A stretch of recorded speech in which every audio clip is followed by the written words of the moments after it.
Excuse me, sir, is this the Delta House? Sure. Come on in. They have cold beer and action on the game. I'm shocked to find that gambling is going on in here. It's time for the Degenerates Next Door. Dollar bills, y'all. It is the biggest weekend of the year in my hometown of Indianapolis, Indiana. And right now it seems like the sports world is focused on Indianapolis, Indiana. My name is Jason Hammer. I do the Hammer and Nigel show here in Indianapolis on 93 WIBC. Normally, Rob Kendall is with me. Rob is off today. But let's talk about the sports world cascading here on the Circle City. Last night, Tyrese Halliburton, Aaron Nesmith shock the world with whatever the hell that was they just gave the New York Knicks. And I'm here for it. I am so over Timothée Chalamet. I'm tired of Ben Stiller, that little mutant of comedy genius. I'm over all of the ESPN coverage where it's just reporter after reporter doing everything but massage the thighs of John Starks. I'm done. Nothing brought joy more to my cold, dark heart than Tyrese Halliburton hitting that ridiculous lucky three and then giving the choke sign. And even though it wasn't the game winner, beating them in overtime, joy to my cold, dark heart. I don't know if the Pacers are going to win the series or not. Hell, the Knicks may even win in 5 games. I don't know. But for one night, Stephen A. Smith, all of the folks at ESPN, all the folks at FS1 can suck it. And I'm so over hearing about how electric the Garden is. Like it's the only loud arena in the NBA. Cleveland Stadium is probably the loudest venue. And the Pacers handled that pretty well. The Garden is the Mecca. It's historic. It's market number 1. It's New York City. It's the Big Apple. I get that. No one is saying that's not true. But just because your team is actually good and has home games in the Eastern Conference Finals doesn't mean it's the loudest crowd we've ever heard. Stop it. Stop it. And I love the fact the Pacers did that to him last night. Now, our professional handicapper, David Stefanoff, a Follow It Never Fade, he is going to be coming up here in just a little bit, and we're going to get his thoughts on Game 2 coming up Friday in Madison Square Garden. Also, this weekend, here in my backyard, the greatest spectacle in racing, one of those great gifts to degenerate gamblers where you get a little something extra to bet on. I know we've talked about that before. Sometimes you get a big boxing match or a UFC fight. In golf, you get a major on the schedule. And this is it for open wheel auto racing in the United States, the Indy 500, the fastest, greatest race in the world. Sold out, by the way, 350,000 strong. Drunken, badass patriots congregating at 16th and Georgetown Streets in Indianapolis on the west side. And if you've never been, let's say you live in another market, because this show is growing. We've got listeners in every state. Put it on your sports bucket list. The Americana, the booze, the debauchery, and the speed show. It's all things you have to see in person. 3 wide, flying start, 230 miles per hour around the corner, 350,000 people standing up. There's a major rave going on in the snake pit in the infield. It's unbelievable. It needs to be on your bucket list as a sports fan. And when they play taps to honor the fallen men and women for Memorial Day weekend before that race, it doesn't matter how much you've been drinking, how loud the rave is at the snake pit, You will never hear 350,000 people be as quiet as they will be during taps when it plays at the Indianapolis 500 pre-race. It's unbelievable. It'll make the hair stand up on your arm. Now, to get you in the mood to gamble on this bad boy, I think what we need are some words of wisdom from the first four-time winner of the Indianapolis 500-mile race, the great A.J. Foyt. Words of Wisdom with A.J. Foyt. It was Jeff Andretti that got... Well, yeah, he's all over the track. You don't know where the hell he's going. Makes sense. Kept from knocking him through the wall. I'm tired of this shit. Got people out there that shouldn't even be in the race car. Words of Wisdom with A.J. Foyt. Thank you, Super Tex, and now let's bet. I told you guys like a month ago, jump on Alex Palou at plus 1,000 while you can, because I told you. I'm not one to say I told you so, but sweet Jesus, I told you so. You weren't going to get anywhere near that value for this dude, the heavy favorite for the 500 closer to go time. And now it's plus 550. I hope you listened, and I hope you jumped on Palou at plus 1,000 a month ago.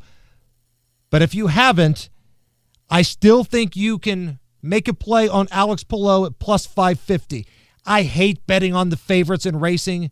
You guys know this. I hate betting on the favorites in racing. But this dude right now, he is unbelievable. He is on a heater. He is rolling. His team is locked in. And I believe it was Alan's dad in the movie The Hangover that taught us about how you handle a heater. You never walk away from the table when you're on a heater. You never walk away. And do not walk away from Alex Palou right now. Definitely worth some of your money at plus 550. And again, depends on the sports book you're using. I'm looking at Bet Rivers right now. Most of these odds are going to be close to the same. Shop around and find the best number for you, though. Also, worthy of a look, Pato Award. Finished second multiple times at the Indy 500. He is on the front row, 6-1. The old man, Scott Dixon, a guy that's honestly too good of a driver to have only won this race one time. He's got an amazing team with Ganassi, 6.5-1. And if you're looking for value, this is it. Takuma Sato, he's on the front row. He's won this race twice. He could easily be a three-time winner. He went wheel to wheel with Dario Franchitti in the closing moments of a race a number of years ago. Franchitti made it through, went on to win. Sato didn't make it through, spun out, but he was going for it. And that's all you're asking for. And it's 12-1. A two-time winner could easily be a three-time winner. Starting on the front row at 12-1, sign me up for that. So my three official plays, and again, if you bet on any one of these, you should make a little spending money. Your toes should be tapping a little bit. We're going Palou, we're going Pato, we're going Takuma Sato. Don't sleep on Scott Dixon. Those are my plays for this year's 109th running of the Indianapolis 500. All right, coming up next, we'll pivot to the NBA. Our professional handicapper, David Stefanoff, of Follow Never Fade, is here. We're going to get his thoughts on Pacers-Knicks, Game 3 in the Garden. That's coming up next here on The Degenerates Next Door. It's The Degenerates Next Door, sports betting and other stuff, as we refer to it as around here. I'm Jason Hammer. Rob Kendall off today. Kenny Britt, one of our handicappers, off today. So David Stefanoff, the man behind FollowNeverFade.com. It's you and I today, my friend. The degenerate hopes and dreams of everybody listening to this podcast are falling onto you and I today, my brother. the biggest weekend in Indianapolis in a long time, and they're taking the week off. What's wrong with them guys? I mean, come on, man. We got Caitlin Clark, we got the Pacers, and we got the Indy 500. What's going to be a hell of a week. But I'm ready, Hammer, whenever you are. I am breaking down the Indy 500 all show long. I did that in the first segment. But we've got to talk about these Indiana Pacers and Game 2 coming up in the Garden Friday night. What's the latest lines showing? A line opened up at 4.5, shot to 5.5 for the Knicks. But the over/under's been at 225, 226 since it opened. They're playing. Vegas is probably relying on the Knicks to win Game 2 after the choke job they did. But it's looking like not much. The only line movement really is on the Knicks go from 4.5 to 5. Okay, so what are we thinking here? And I'm seeing some 6 in some spots. I think Bet Rivers may have had a 6 at one point. The big thing here is a lot of times in these playoffs, big stat, I'm not going to put the exact stat, but a lot of guys look at Game 2 of these series. When the home team loses Game 1, Game 2, the home team bounces back really, really strong. The Sharps, like you said, some places have this line up at 6. It opened up at 4.5. I think 4.5 in most places. It's up to 6. It's a strong play there. The Sharps jumped on it early. The Knicks, bouncing back in Game 2 after the choke job they did. Bad coaching on Knicks' part. Pacers got the advantage there. But I think Vegas is the Sharps are all over it. Us here in Indiana, we're Pacer lovers. That's a tough line. First the Game 1 was just about the same thing, but I think that line is just quite what it should be based on the Game 2 scenario and Knicks bouncing back. So which side has piqued your interest the most here? Knicks 5.5 to 6, or that over/under line at 226? I think I'm liking this under. I mean, these guys have played each other back-to-back years. I think the Knicks' only path to victory here, Hammer, is the place in defense. Pacers want to run them in the ground. That's what they do. That's what they did last night. They kept hitting 3 after 3. Not one time did the Knicks slow down. When they took Brunson out, they won that run. But the only path to victory in this series is the Knicks, the place in defense. Pacers will run all day with everybody. Is their defense questionable? Yes, their defense is questionable, but they have the offensive power to back it up. The Knicks, the only path to victory, like I said, Hammer, is they have to slow it down. They have to stop the 3-point. I mean, Neesmith's not going to have a game like that ever again. We know that. Stop the 3 ball. But when Brunson went out of the game last night, Knicks took advantage of it. When Brunson came back in, it was just a bad battle turnovers back to back for the Knicks and bad shots. They took bad shots and bad coaching. So, if I understand this correctly, you are leaning Knicks laying the points or under. I'm taking the under here. Okay. I'm taking the under 226. I think last night it was at 226. I seen it 226. As I'm checking, let me check. We talked about earlier 225.5 most places. I just think the Knicks got to play some defense. They're going to bounce back. I'm not going to bet with my heart, bet with my head here. My head tells me the Knicks bounce back in Game 2, but I really strongly play. My strong play here is on the under 225, 226. Hammer. And the other angle to look at this is don't be afraid to take a look at some of these player prop bets as well. The 3-point shooting in this series, the player 3 bets, are where you could really make a little bit of cash here because all season long, the Pacers have been undervalued as a 3-point shooting team. Right now, the over-under on 3-pointers made by Aaron Neesmith in this game is at 1.5. Now, there's a lot of juice there, right? It's minus 195, but the line is disrespectful at over/under 1.5. You can get Andrew Nembhard over 1.5 threes, and that's plus money at plus 135. Benedict Mathurin, who didn't have a great game yesterday, over 1.5 made 3-pointers at plus 250. So those plus money bets are kind of the things that I'm starting to look at more and more. I understand the Pacers side. Definitely, some of the Pacers on the Pacers sides, you get plus money. The one trend it's continued from last year, and it's going to probably continue this year, is the Jalen Brunson over points. I mean, it said it like he's around 28, 30 points, whatever it was. But he's continued almost every game last year in every series, and he's continued. He broke his hand game 7, but the first 6 games of the series, he always got 30 points in almost every game. I mean, that's one thing people have to look at. Josh Hart over rebounds, points, assists. Just for some reason, he just always has great games with the Pacers in the series. It's something that's, it's just happened again last night. He had a great game. You can take advantage of some of them when the Pacers when guys get hot.